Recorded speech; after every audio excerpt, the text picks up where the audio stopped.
Cotton swabs may seem like a harmless way to clean your ears, but they are actually one of the most common causes of earwax impaction. Your ears are designed to clean themselves. Earwax naturally migrates outward, carrying debris with it.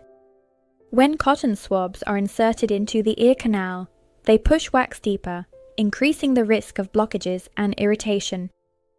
So how should you keep your ears clean? Start by cleaning only the outer ear using a soft, damp cloth. This removes visible wax without interfering with the ear canal. Avoid inserting any objects into the ear opening.